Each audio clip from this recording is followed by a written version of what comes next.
Thank you all for joining us this afternoon. I'm Gina Wood, Vice President of Foundation and Institutional Giving at the Atlantic Council. I'm so pleased to welcome you to the first of a series of events the Atlantic Council and our Global Business and Economic Program will be hosting around COVID-19's economic impact on women. COVID-19 is a crisis like no other, and it is having catastrophic effects on women's economic well-being. Of course, as we all know, women were already at an economic disadvantage before this crisis.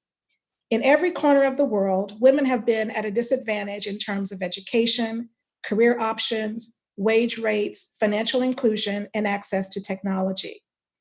The burden of unpaid work and family care also contribute to widening gender inequality.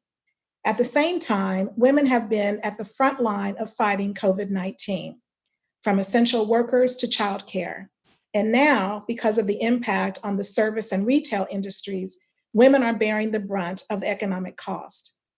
We at the Atlantic Council are committed to understanding what is happening both here within the United States and around the world, and striving to chart a better way forward out of this crisis. I'm personally excited about our Global Business and Economic Program is working to develop an inclusive growth initiative as a key part of their work, because you can only be strong abroad if you are strong at home. We have an excellent group of experts joining us today who will help to unpack these challenges and surface some promising policies and practices. Guiding this important conversation is a leading ally and true champion for gender equality in all facets, Raj Kumar. He also just happens to be the founding president and editor-in-chief of DVEC, a social enterprise and media platform for the global development community with over 100 team members around the world. His recent book, The Business of Changing the World, was published last year and named the World Economic Forum's Book of the Month, and reviewed and reported on by Bloomberg Businessweek, PBS NPR, and Vox. Not to mention, Raj is in demand as a speaker for a variety of corporate and philanthropic audiences. Raj is a thought leader and an active member of global dialogues. One thing that intrigues me about Raj is his commitment, since his childhood, in fact, for making the world a better place. His bio states that he and his team members get up every day committed to ensuring that global development efforts do more good for more people.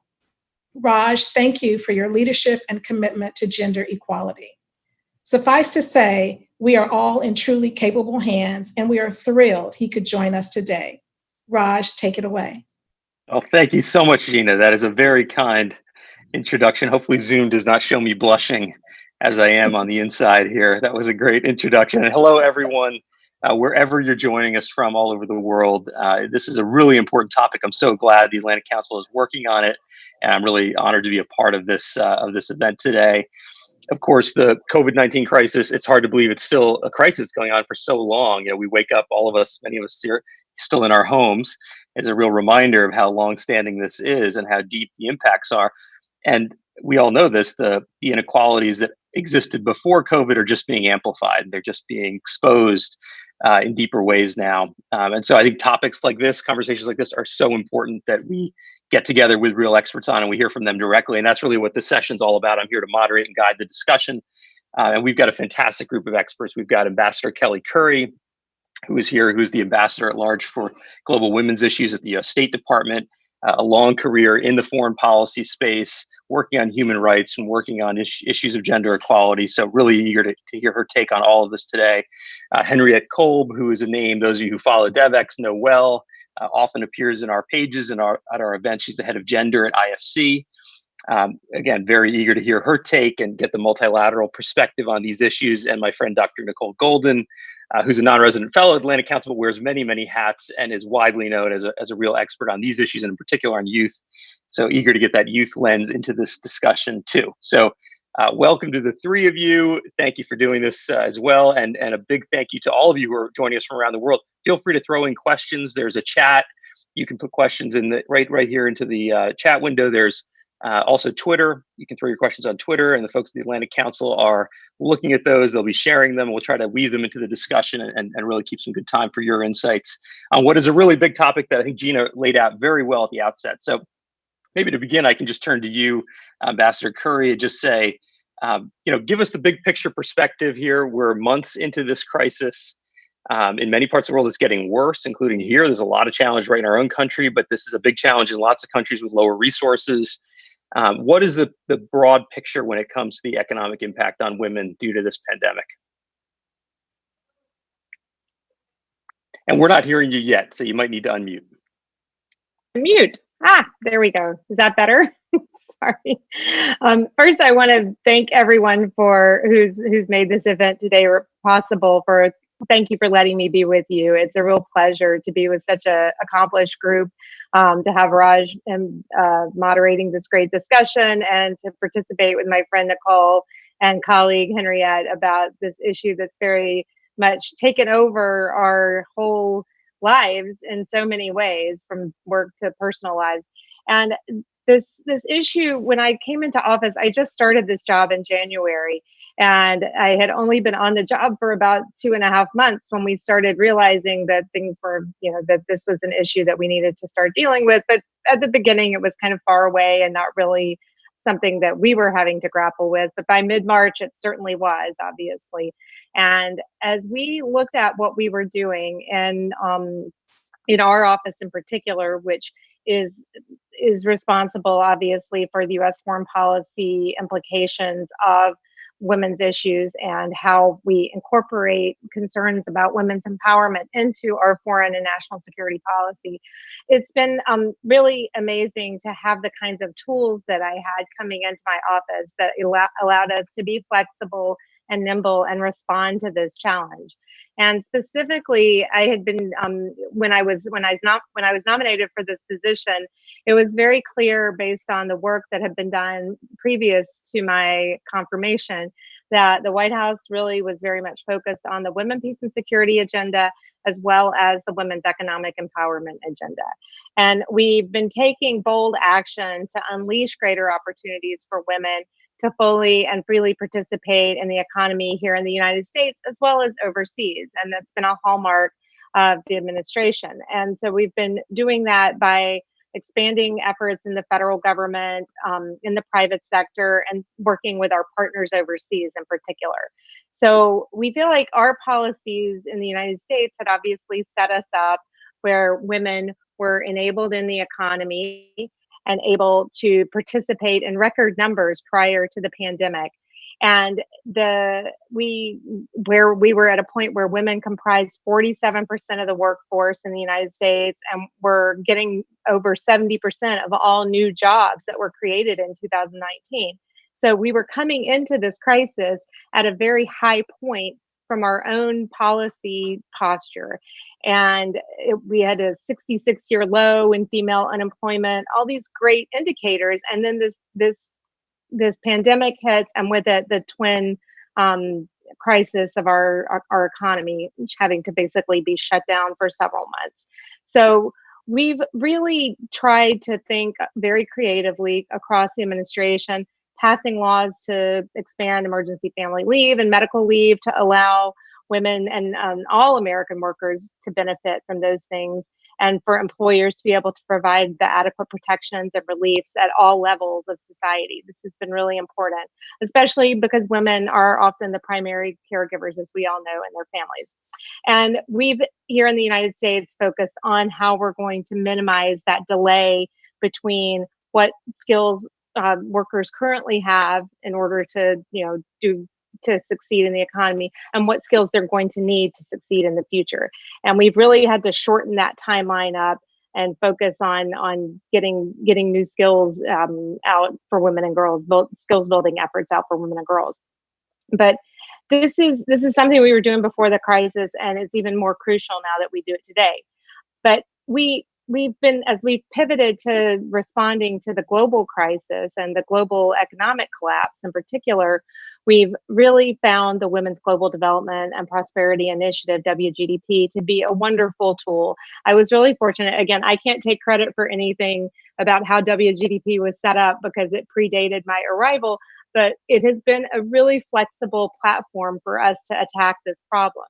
And I was at the beginning a little concerned because I felt that women were being characterized almost as victims who were passive actors sitting, waiting for somebody to come and save them. And that's certainly not how we feel about trying to empower women into the workforce or through our women, peace, and security efforts. We are very much focused on women as agents of change and as drivers of change. And so our immediate thought in March was, how do we push out this message that women are going to be the drivers of the recovery? Women are critical to this response. They are active agents. They are doing all the things from the front lines to the home across the spectrum. And when we start to move into the recovery phase, you've got to get the women in your economy. You've got to get them off the sidelines, or you will not recover effectively. And so that has been a major focus of our foreign policy efforts as we've moved out to implement WGDP in this crisis phase. I'm going to stop there because I feel like it was quite a lot. No, but you threw a lot of interesting things on the table that I do want to come back to. You talked about how women do play a unique role in this. Of course, the pandemic affects everybody, but I think, as Gina said at the outset, not equally. And women do represent frontline healthcare workers at a higher percentage in much of the world. As you talked about the duty of care, domestic care, caregiving, that, unpaid work basically has substantially increased in this period. And you talked about the jobs picture, and it's true that, women were at a historical high in many ways in jobs, but a lot of those jobs were in the industries hit hardest, as Gina said, retail and leisure. So let's unpack all that and come back around. Maybe I can turn to you, Henriette. You're at the IFC, so you're thinking with a private sector lens, but it's part of the World Bank. You're thinking about government policy too. What is your take on that same question on how you see the economic impacts for women evolving here in this pandemic? Thank you so much, Raj, and thanks to the Atlantic Council for getting us together, not just to talk about just how vast those challenges are, but hopefully also what kind of pragmatic solutions we can throw out to tackle this. Just to give a bit of context, we are currently looking at potentially up to 100 million being pushed into extreme poverty. It's a huge reversal from where we've come to. And just to remind everyone, extreme poverty is defined by the World Bank Group as $190 a day. But we also see 1.1 billion students and kids out of school and daycare. We've seen that leads to around 0.6 months in lost schooling and potentially even longer. And then last but certainly not least, from a private sector standpoint, around 100 billion have already left emerging markets. So really that's sort of the big picture. Now, what does that mean particularly for women? We have surveyed our clients. The International Finance Corporation is investing in companies in emerging markets. And what we've found is quite staggering, that echoes some of sort of those headlines, Raj, that you just mentioned. One is around employment. And just if I dial back before the crisis, in fact, actually emerging markets were already losing out up to 48 trillion in terms of differences of lifetime earnings between men and women. So that was gigantic. But now you have a larger drop-off of women in the labor force compared to their male counterparts.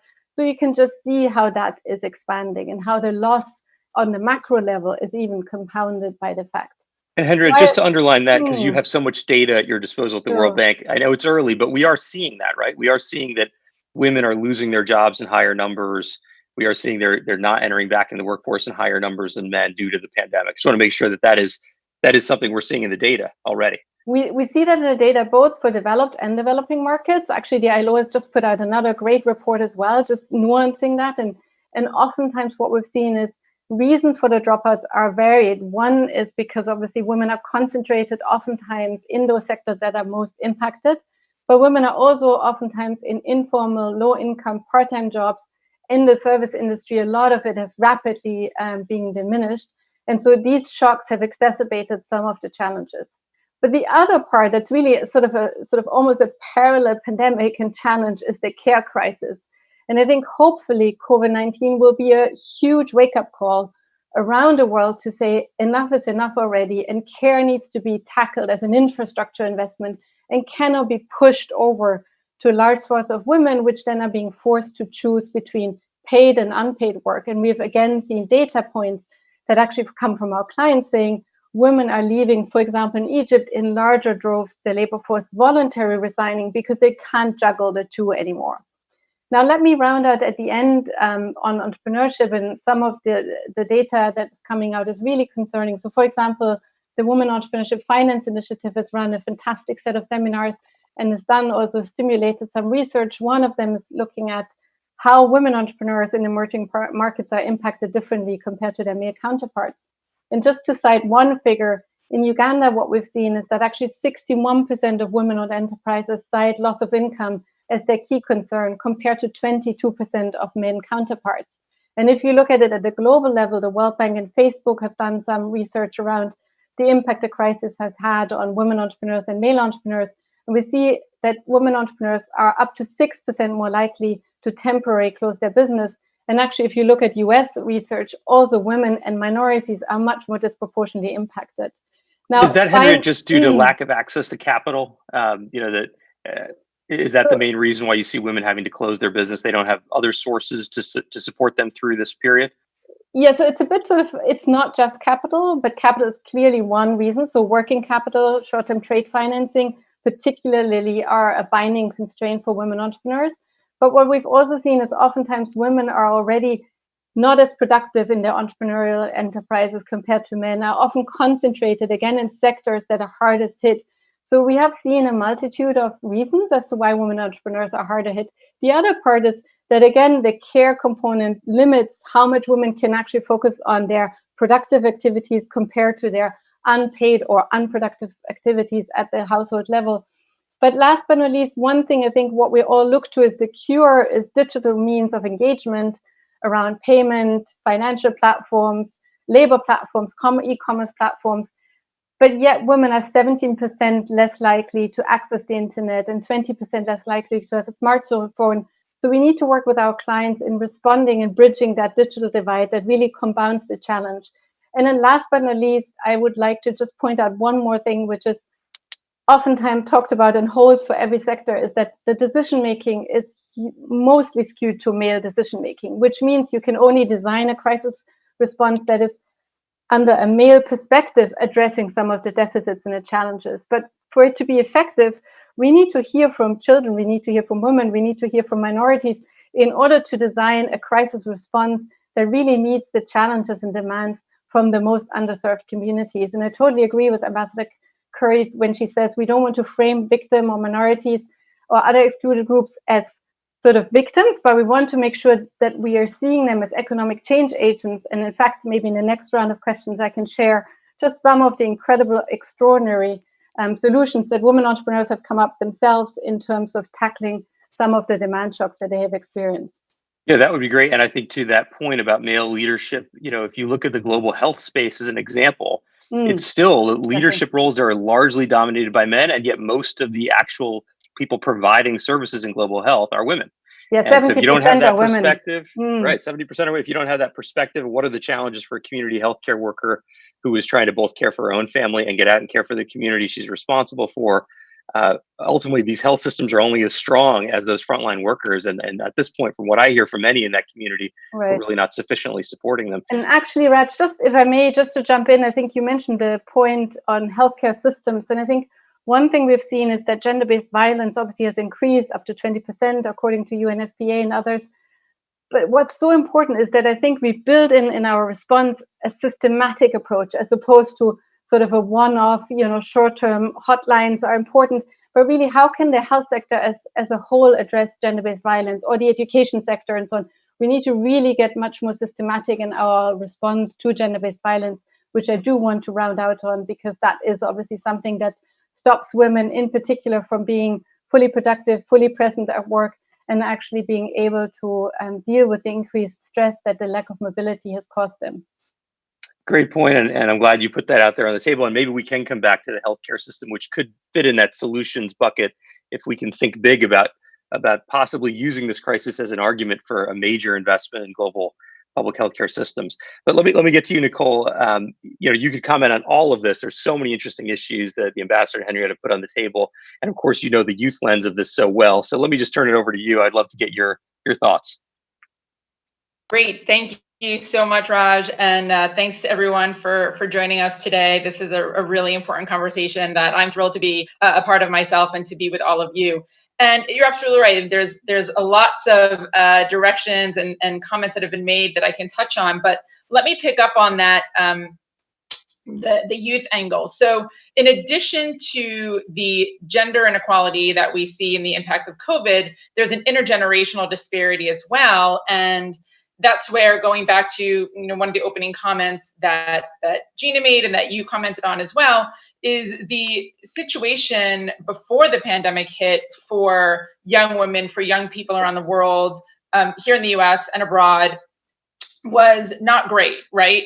Youth unemployment had been a lingering challenge all around the world in various extents, really since the 2008 recession and even before that. And what we saw with the way that the global financial collapse in 2008 disproportionately affected young people then is we're seeing that now. And then with COVID in particular, there's almost a triple shock, if you will, to young women. Before the pandemic hit, roughly a third of young women around the world were what we might call NEET, right? Not in education, employment, or training. And nearly 40% of those were in upwards of 40% in low to middle income countries.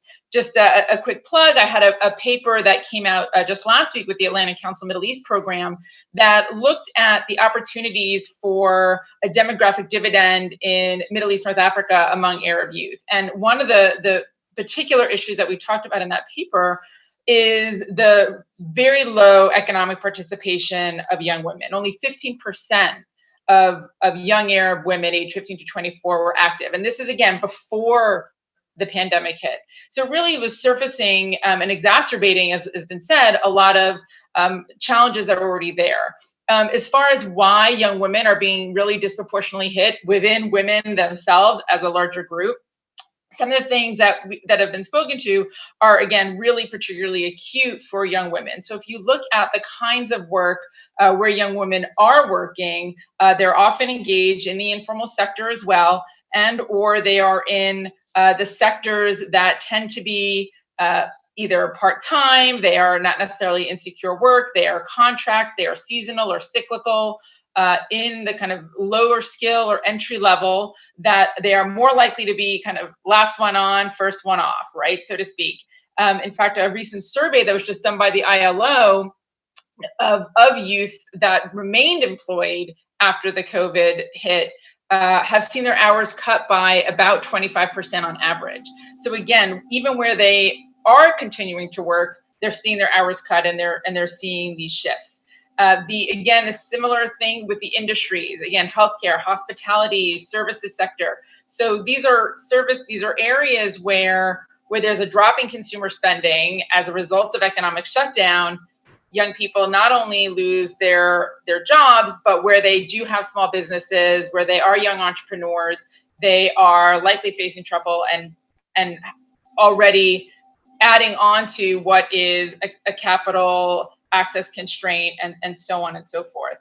I think the other piece that's really important to talk about when we talk about the disproportionate impact on young women in particular is the impact on education and training, and how that's having longer term effects and will affect their income potential as well as where they are now. As we know, young people are very dynamic. Many of them are both in school and working at the same time, trying to skill up for a better job or a different job that may not be available. And as a result of this crisis, not only is there a health crisis and an economic crisis, but related is the education crisis. Nearly, over 90% of schools, if not more, schools and training centers have been closed across, 192 countries. In that same survey of young people that was done, or in another survey, at least 90%, almost 95 or 98% reported that they saw their education and their training disrupted by the COVID crisis. So when we think about young women and even, getting into the impact on girls down the road, a generational impact, this is a really, really critical point that we need to keep in mind in the way that this is affecting and the really broad reach in terms of this crisis. Because when you think about the future and how these inequalities have been with us for a long, long time, it's the young generation, like this is the chance, right? young women getting into universities, getting training, getting into the workforce, starting businesses. That's the big opportunity. If we lose this moment, if we lose 2 years of that, the effects will be long term. Absolutely. And, we're still seeing even effects of how this, again, from 2008, the impacts of that and how it delayed entry into the workforce.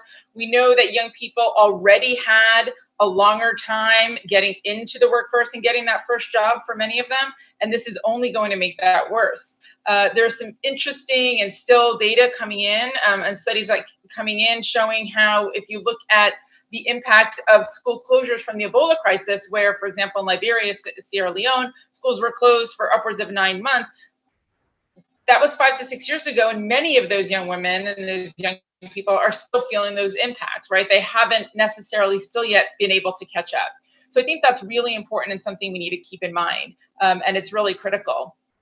One of the other pieces I wanted to touch on is something that Henrietta mentioned in terms of the digital infrastructure and the digital access, because again, that is really critical as we're seeing not only the move towards remote work and young women's the importance of potentially of remote work for young women, but also for remote learning. So right as schools are closing, there's been an enhancement and a move towards online learning, but we also know again that young women don't necessarily have the access to the information, the ICT access, the internet infrastructure, if you will, and they don't necessarily have the digital skills. So this is really a compounding issue that again is limiting this opportunity in the immediate to shift towards a more digital landscape in terms of learning and work, but also affecting what might be not only the new normal for now, but those prospective opportunities in the future. So it's creating this compounding effect on this intergenerational impact on top of what we know is the gender burden. So that's something that's really something to keep in mind. And a point that was also made is about the data. And I think one of the challenges we have is that where we often are collecting data that may be more, that is sexist aggregated, and we're not necessarily doing that enough. We still don't necessarily have enough gender data. What we don't necessarily have on top of that, again, is that age disaggregation. So we also don't know what we don't know. And it can be hard to identify where those gaps are if we don't have that data that really is going to help us tell that story and understand where those gaps are so that we can work to fill them. If anybody wants to take a real deep dive into this issue of gender data, DevX and UN Women, we have a site up on this, Google DevX gender data. And if you really want to be nerdy about this, there's lots there that you can get into on what I think is a really important topic, even though it might sound a little technical in nature. Ambassador Curry, can I go back to you? There's so much on the table you could comment on, but maybe in addition to picking on whatever you'd like to, bring us behind the curtain a little bit. You've been in your role since December of 2019. Probably most of your time there has been dominated by this pandemic now so far, and likely the rest of your time will be dominated by this pandemic. So what are the conversations like with your counterparts in other foreign governments? Is there a theme here around the economic impact on women, or is it just us in this conversation? In other words, is this getting the priority that you think it deserves? Oh, it's absolutely on the minds of my counterparts and on the minds of other countries that we work with, both developed countries who we are working to partner with through the G7, through the G20, through other economic fora and multilateral engagements that we are having. We are very much focused on this, as well as with our developing country partners. So one of the great things about, again, and I feel like I'm very, very lucky because I did come in with this incredible incredible toolkit with the WGDP initiative, which was focused on 3 key areas that are of absolute critical importance as we try to come back from this economic crisis: workforce training and skills development, which women and girls are obviously going to need to respond to the changes in the economy, addressing the lack of access to capital and making women's entrepreneurship more durable, more sustainable, and more more capable of really earning them the living wage that they need to be able to support their families. And then addressing the overall enabling environment, which there continue to be laws, regulations, and policies and cultural norms in place that keep women on the sidelines, keep them out of the economy, and keep them from fully participating. And the plan this year was to really focus on that enabling environment and looking at the legal barriers that we would be focused on trying to get countries to remove those legal barriers to women's full and meaningful participation across the economy. And so what we had done before COVID was we had the White House Council of Economic Advisors had created this WGDP index to determine what would be the benefit if every country that still had restrictions in 5 key fundamental areas of law, if they were to remove those restrictions. And they found that this would generate $7 trillion in additional GDP just in these 5 areas. And the reason that these 5 areas were chosen, and we think this is really important now, because as much as it would be nice to be able to put a whole lot of additional resources into systems, countries are going to be struggling. We've seen the loan packages that are coming from the World Bank Group, the level of assistance, the loan forgiveness efforts that are going on. Almost every country around the world, but especially developing countries, has seen the bottom fall out of their fiscal situation. So asking them to then make big, huge commitments in a situation when they can't pay their payroll of government workers is not feasible. It's just not practical. So we're focused on 5 areas that require almost no expenditure of public funds, but really do require substantial political will. And it's things like making sure that women have equal access to inherit and own property. And we saw in Ebola that this was also very important, that where there were these disparities, women whose spouses died, they lost everything. They lost the home where they and their children lived. They lost their subsistence farm, and their relatives, their male husband's relatives, took their property away, and they had nothing. And so making sure that countries are addressing things like that.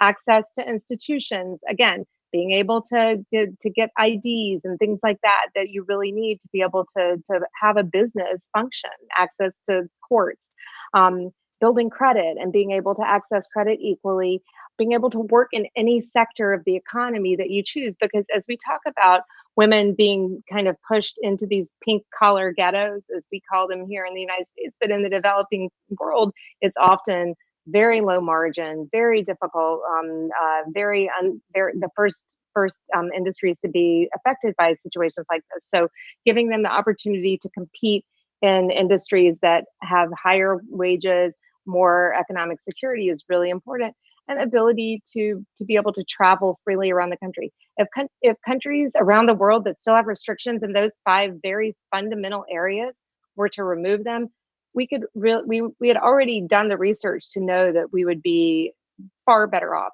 Post-COVID crisis, it's more important than ever that countries do anything they can to remove these barriers and not put any speed bumps and any barriers in the way of trying to come back from this.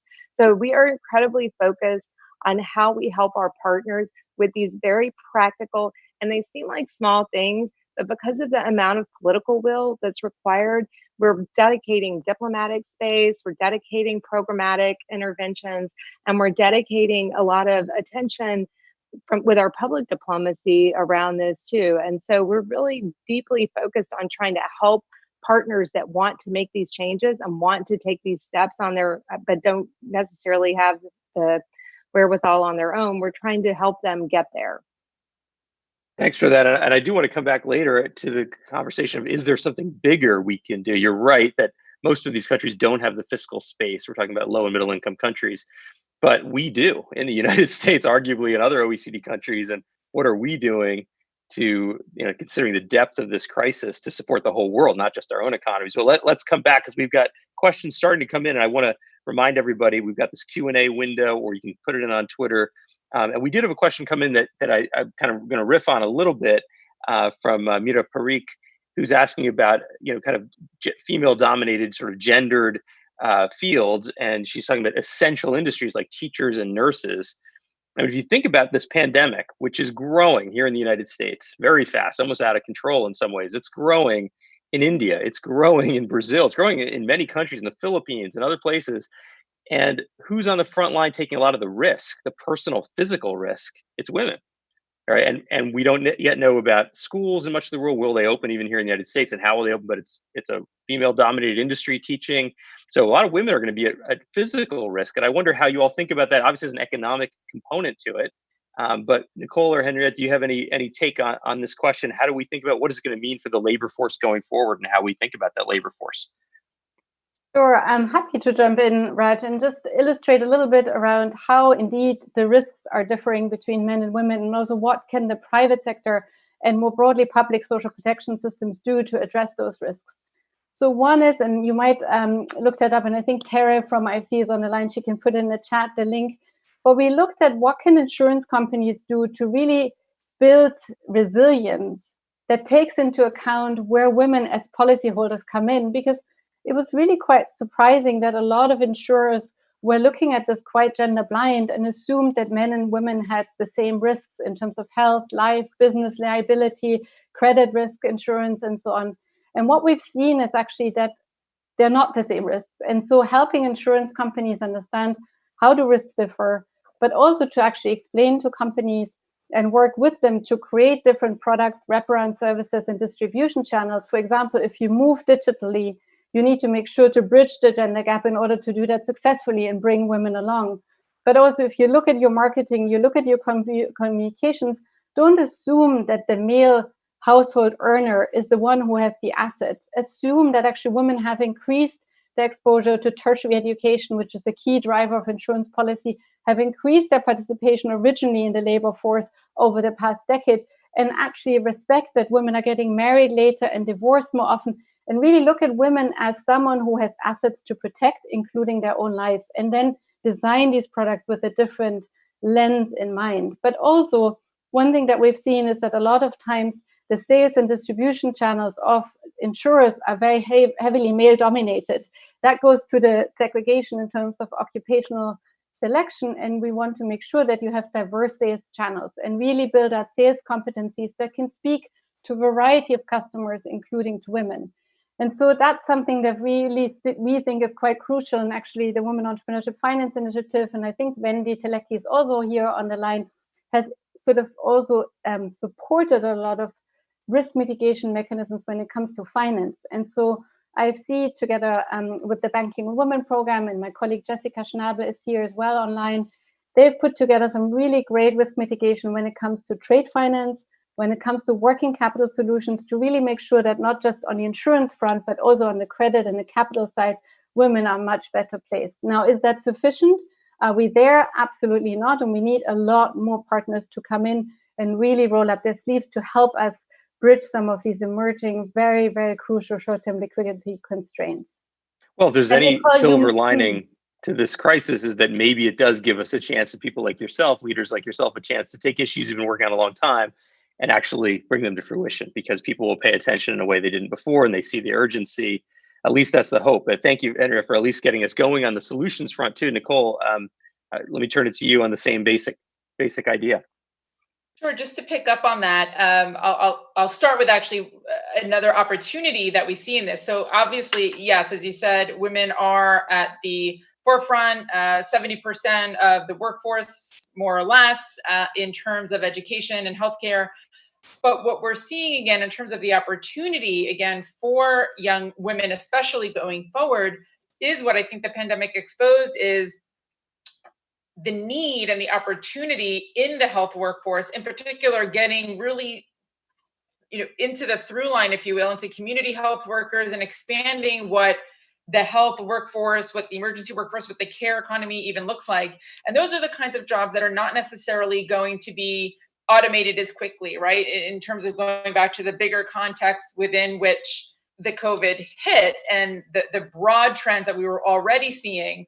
So this is both an opportunity as well as a challenge. Now, obviously, we want to make sure that the risks are mitigated in terms of making sure we're providing the personal protective equipment and all of that. But over the medium to longer term, thinking about the career opportunities that maybe have been exposed by the pandemic, including a broadening of the healthcare workforce as a particular opportunity for young women. Similarly, as education is changing, thinking about and making sure we're managing those risks if and when schools do open, to make sure that young women can get back into the classroom, that girls can get back to school, and that everything is being taken care of to the best possibility.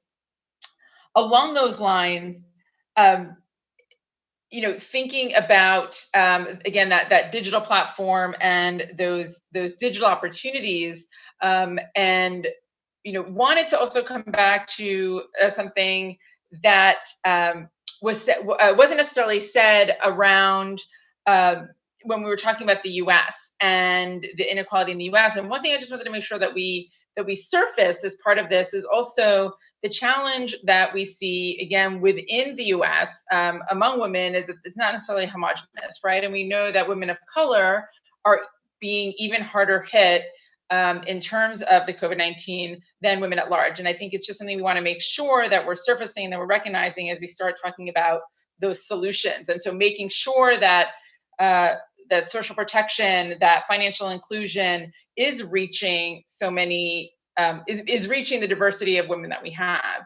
And for young women, not only is it about small business opportunities and credit insurance that Henrietta spoke to, but thinking about going back to the education piece and the training piece, thinking about student loan debt, right? And thinking about educational loans, and making sure, again, that we are recognizing those burdens and those risks and providing lending and grants accordingly. So making sure that we're thinking about that and thinking about the diversity of women and their needs in these policies and programs.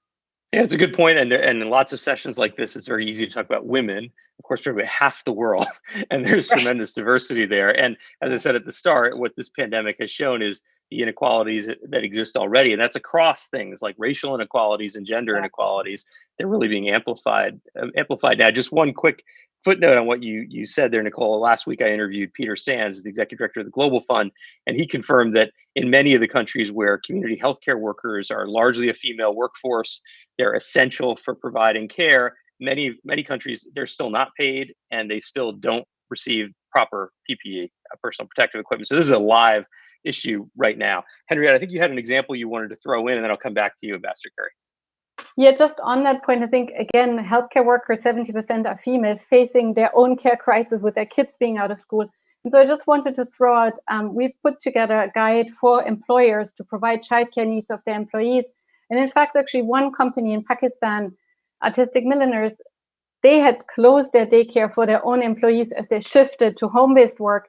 But in fact, they opened it for frontline healthcare workers. And that's something that other companies can do quite easily, because oftentimes they shift to digitally based work from home. So there's empty space and so on, and to open and safely open childcare support for frontline healthcare workers, frontline teachers, if there are somewhat forced to go back to school, as well as other essential service workers. So that's one way of not just saying thank you when you go shopping or when you go to a medical facility, but actually taking care of the kids of the ones who take care of all of us. So that just wanted to add that additional example. Thank you for doing that. And let me come back again to you, Ambassador Curry, on any of these topics. So one that we began to discuss but didn't get into too deeply, and I think warrants a little more conversation, is the gender-based violence statistics. I mean, even the data seems preliminary and probably unrealistically low, given disincentives to report. This is a problem here in the United States. You're hearing this anecdotally, at least from emergency room doctors and others, that you see, numbers are down and probably are actually up in reality. You're hearing this from teachers and educators as a major fear. What are you thinking about from your perch at the State Department on these questions? Again, they existed well before this pandemic, but likely are getting much, much worse because of the lockdowns. Well, I think there are a couple of things. First, just going back to the last point very briefly, I did want to note, here in the United States, 1 out of 3 women is working in a job deemed essential. So we certainly are grappling with this as well. But then we're seeing it across the world on these same challenges. And we've been able to be really flexible with some of the initiatives that we've been doing over the past year, including WIFI and some of the other things, some of the USAID WGDP funded activities have been able to really flex into this situation and work with their local partners to help them adapt in this tragic situation. Gender-based violence is obviously something that we in the United States have. We've ramped up domestic resources, and then internationally, it was one of the first things that we wanted to do when we were given additional funding by Congress to address the international consequences of the pandemic.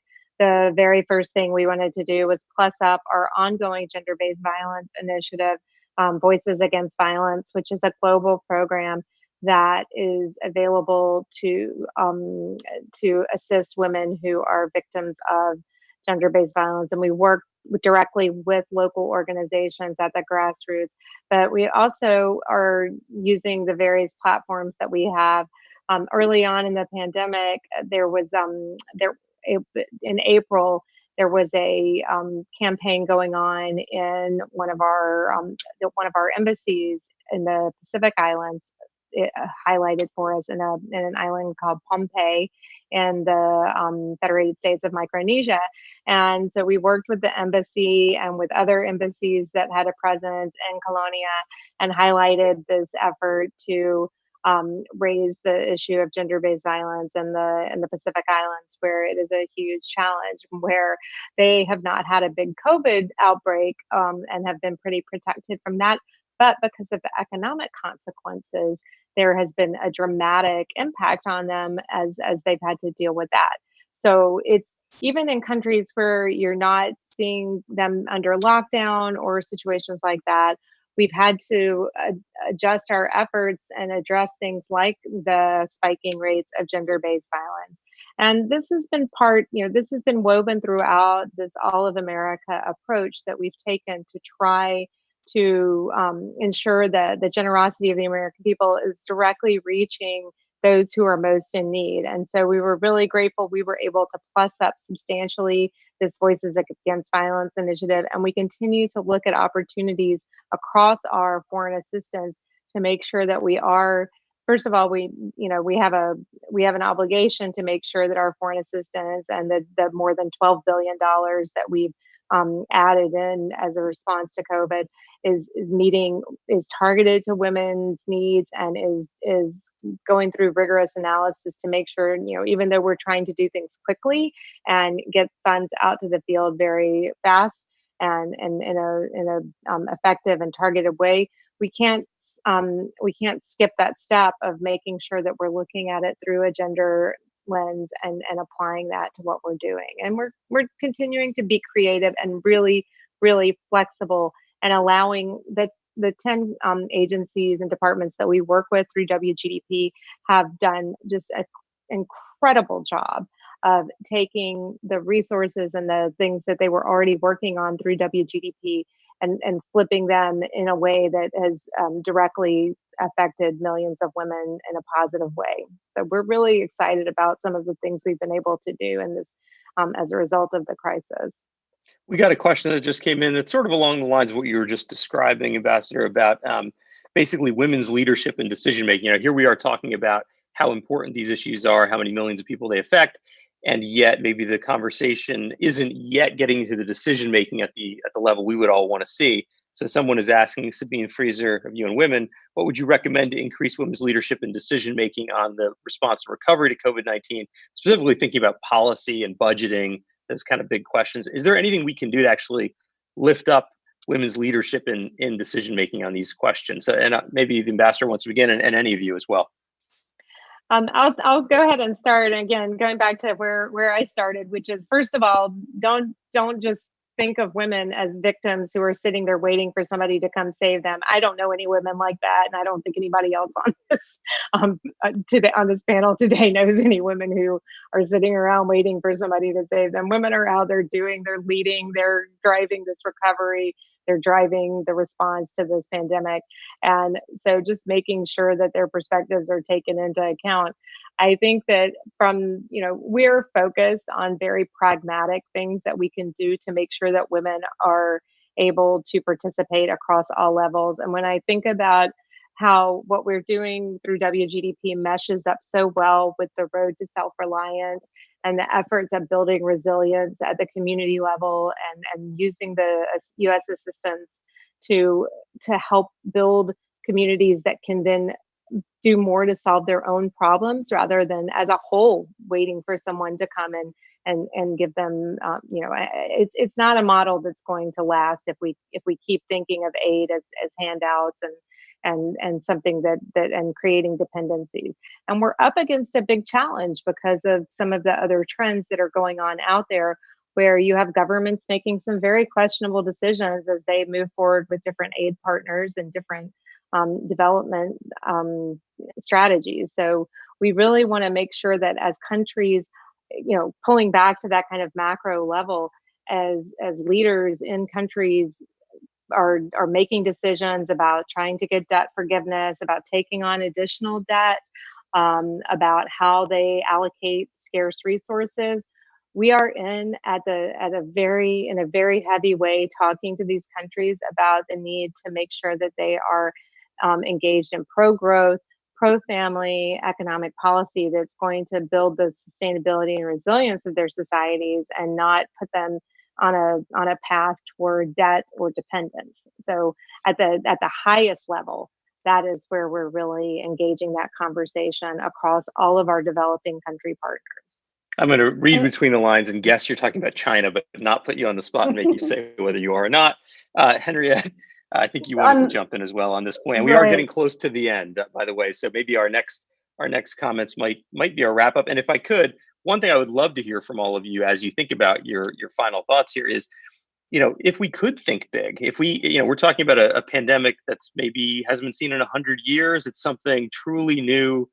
A lot of people are saying the effects of this can go for many, many years. Are we thinking big enough? And if you could, what would you do differently now? What would you tell your institutions to do? Or what would you like to see the world do at a higher level here to try to address some of these long-term generational inequities that we're facing? Henriette, I'll go to you.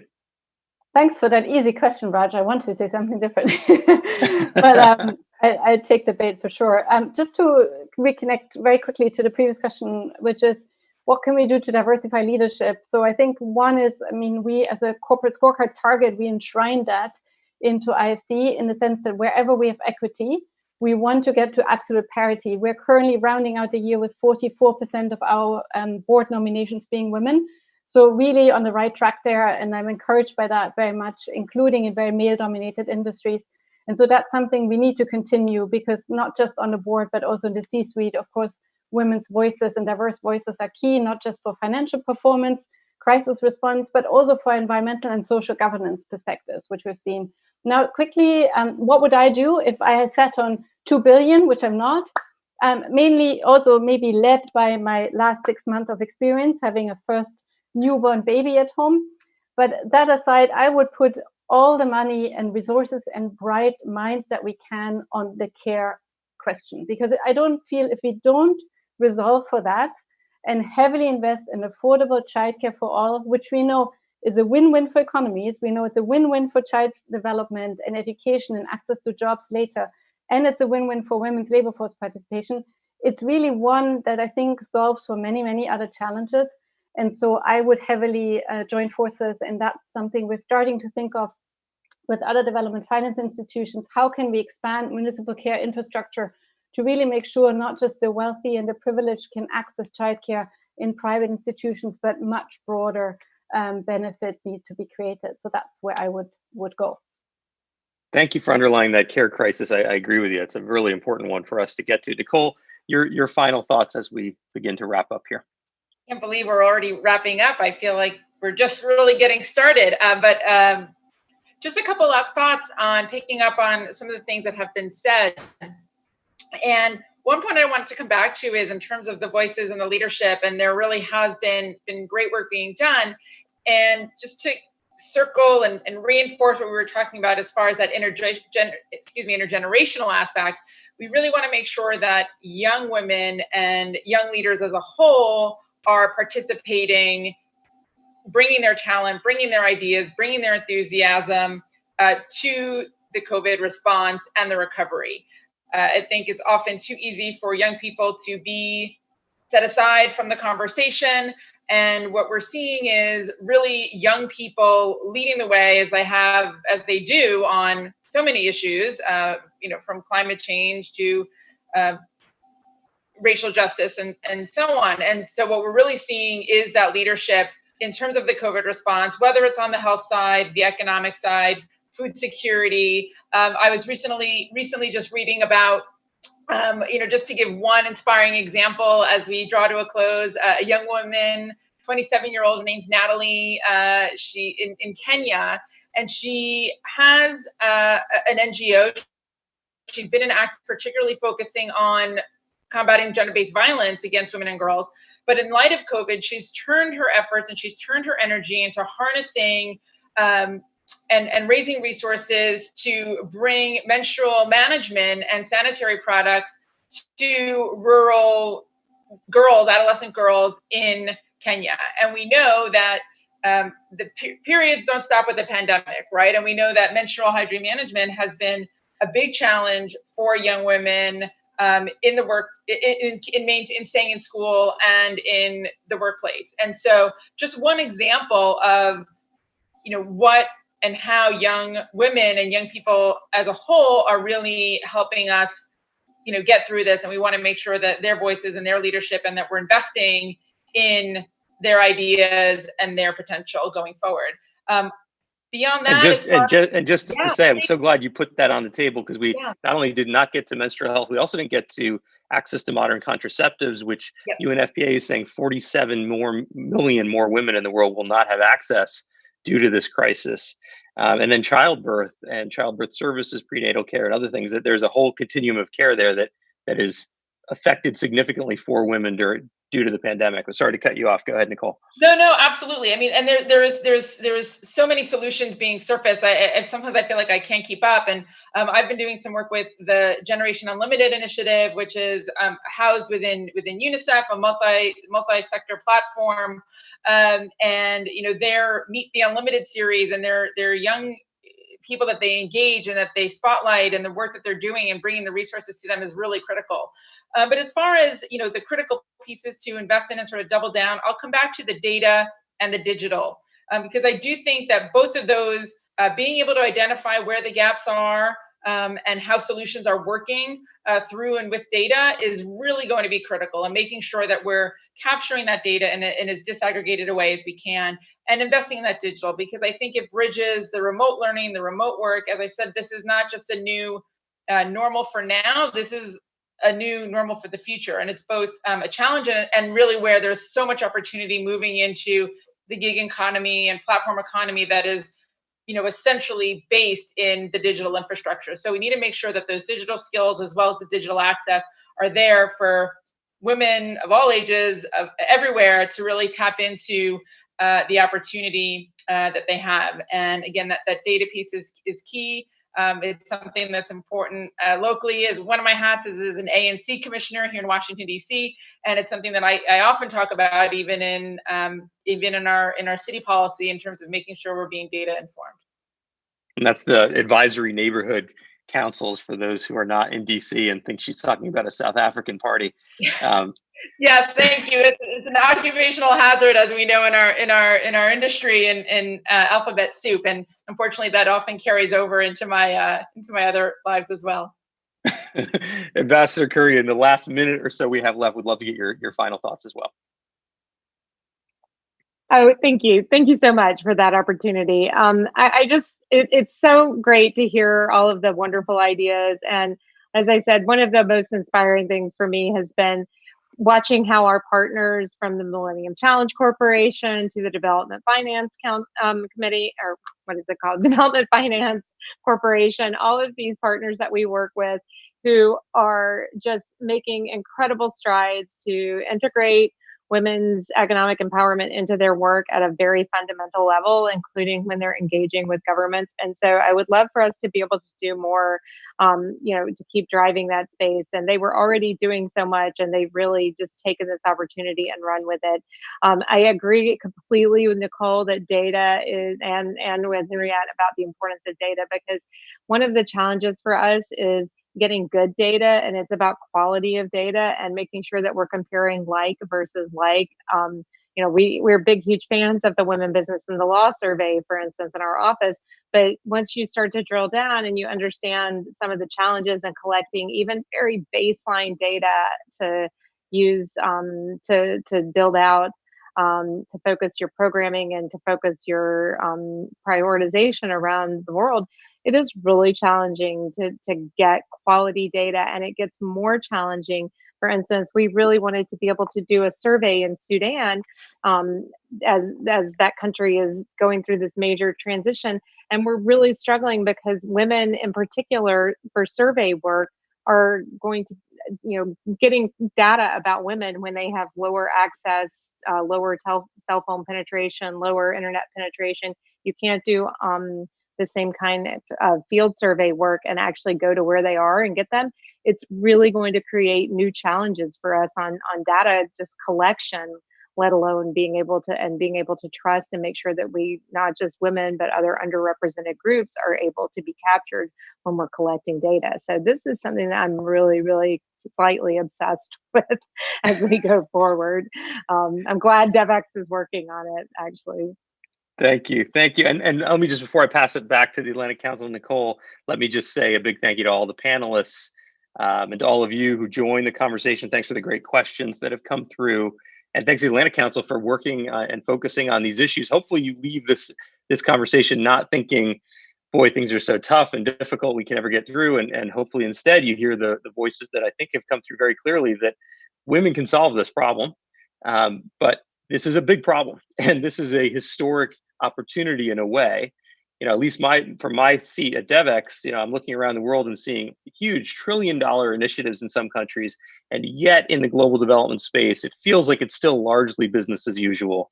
And I'm hopeful that we will take the opportunity of this pandemic and do something truly big and truly transformative. If we don't, I think the inequalities that have been underlined by what's happening today and by this great conversation could just get worse. So this is a historic moment, I think, for all of us, and we'll certainly be covering it very closely at DevX to see how it develops. Thank you again to the Atlantic Council. Nicole, over to you.